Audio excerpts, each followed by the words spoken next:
Most people think you need a data team or a big budget to get a real dashboard. You do not. I built a ticket sales dashboard in Power BI from a single export. It's probably the same report you regularly pull. So in this video, I'm going to show you exactly how I did that step by step. I'll even give you a template to start from. Welcome to the Arts Workplace. This is a place for arts administrators to find practical knowledge, honest reflection, and real experience inside of the work. I'm Amy, and let's go ahead and dive into it.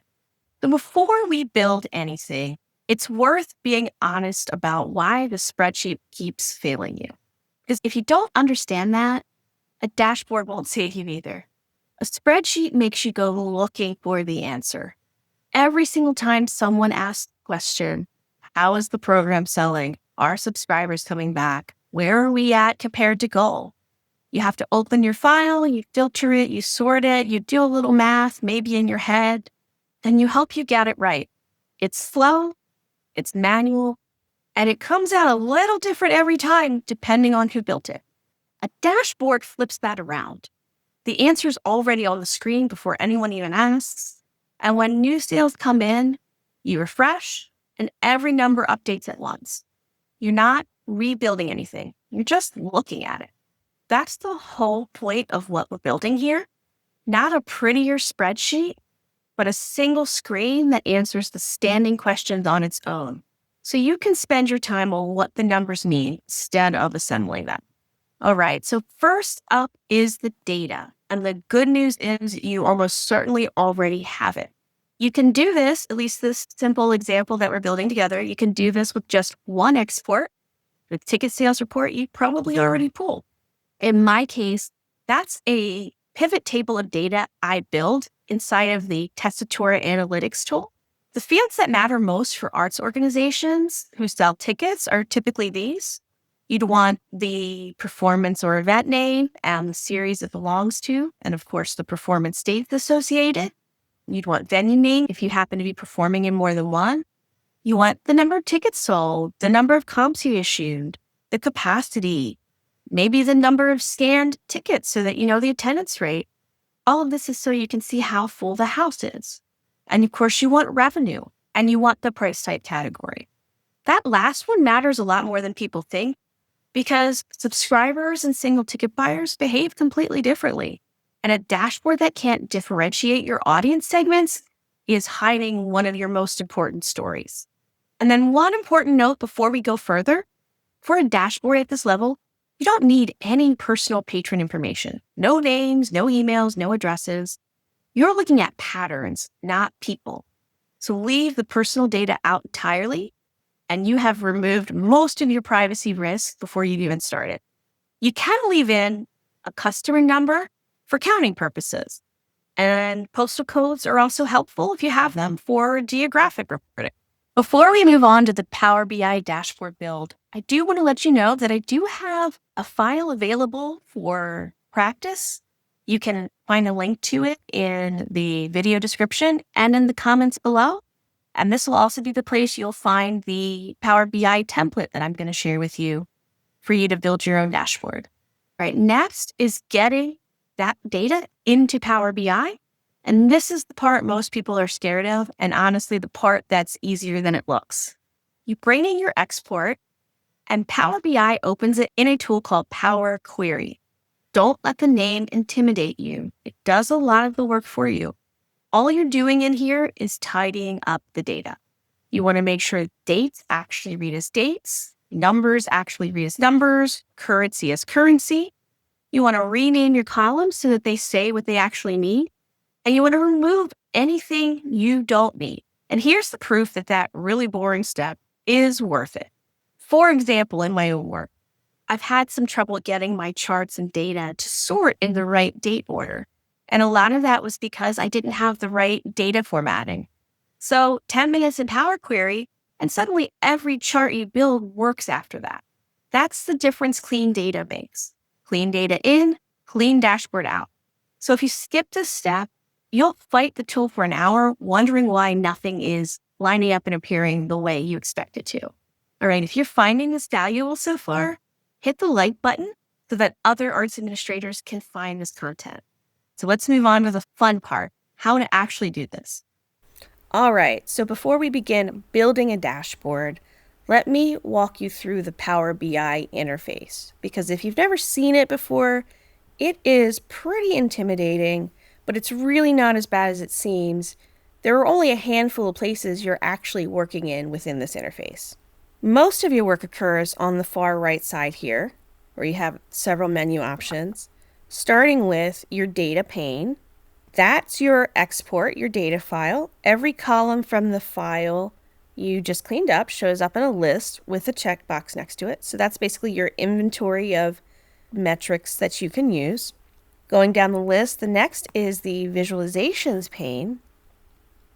The top half is a grid of chart icons that you can choose from for your dashboard. You have bar charts, line charts, cards, maps.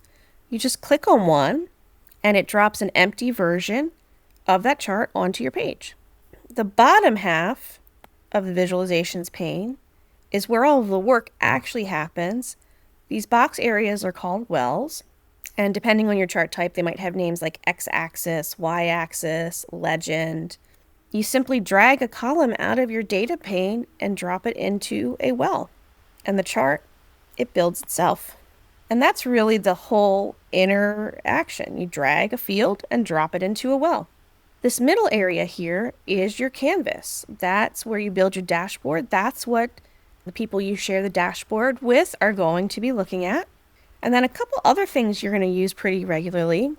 This paintbrush icon over here is the formatting screen. So you select your visual and you can go in here and set things like titles, colors, data labels, number formatting. All of that lives in this style pane. You also have this filters pane sitting right here, and you'll notice it gives you 3 levels of filtering. You can filter just the visual, you can filter the entire page, or you can filter all pages that exist within this Power BI dashboard file.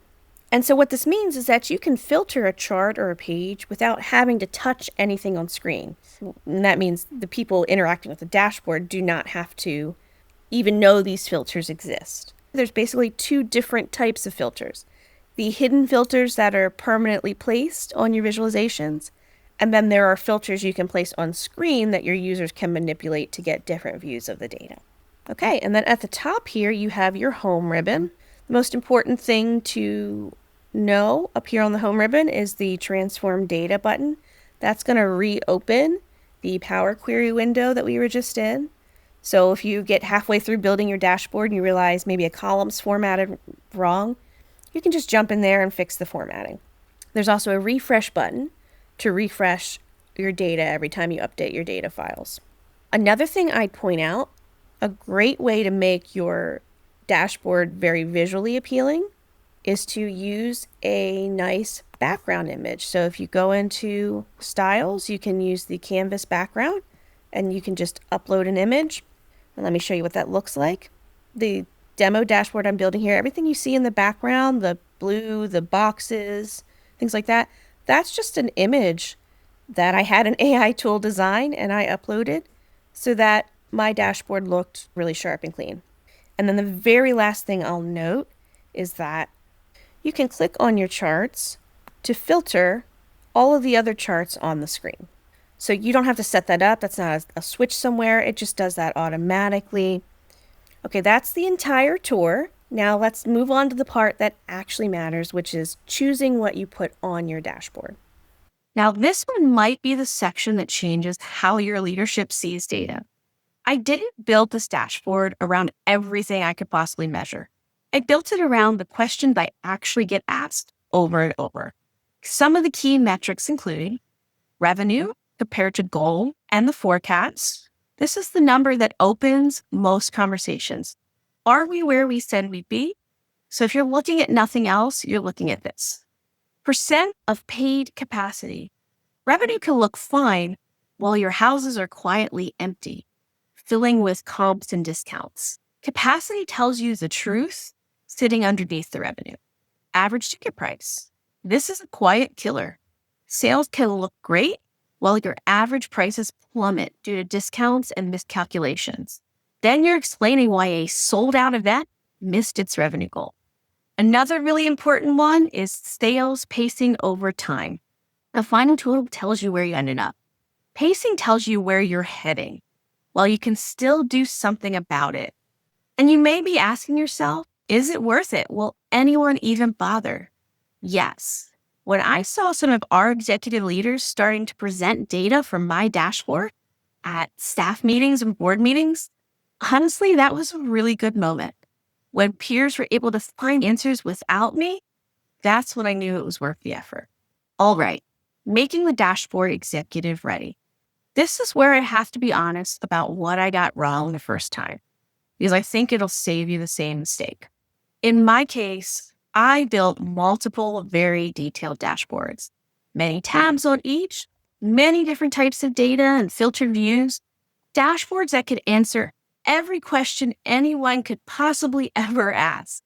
The problem is all of that information, that much information, is very overwhelming. It's difficult to navigate, and people begin to lose track of where they can find relevant information, which really defeats the purpose. So that's one you can learn from. Your dashboard will evolve, but keep it to the numbers that earn their place. A dashboard that answers 4 questions really well beats a dashboard that answers 20 questions badly. Every extra chart is a tax on the person trying to read it. So big, clear number cards at the top for the things that matter most.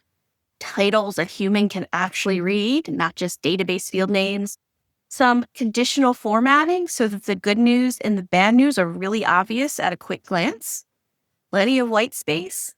The goal is that someone who has never seen this before can just open it up and understand it. Now, building your first dashboard is really doable on your own, and I do want you to try it. But I also know how this goes.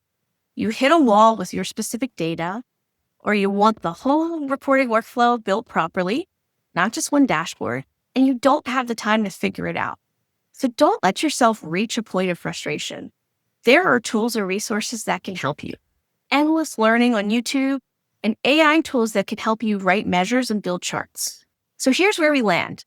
Your organization already has this data. It has had it the whole time. The only thing missing was a way to see it. And now you have one. So tell me in the comments what your reporting headaches are. And maybe I'll cover it in a future video. Don't forget to subscribe if this was useful. I will see you in the next one.